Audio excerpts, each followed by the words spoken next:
शास्त्र और पुराण के अनुसार भाद्रपद शुक्ल चतुर्थी तिथि यानी चौरचन पर्व के दिन चंद्रदेव को सहज भाव से दर्शन करने पर मनुष्य को मिथ्या कलंक लगता है और जीवन में घोर संकट का भी सामना करना पड़ता है।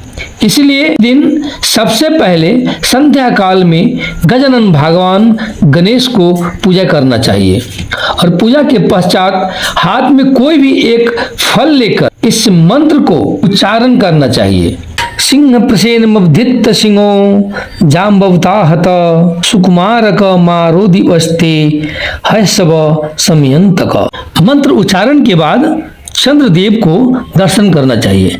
ऐसे करने से मनुष्य को चंद्र दोष नहीं लगता और इससे मनुष्य के जीवन के सभी संकट भी दूर हो जाते हैं।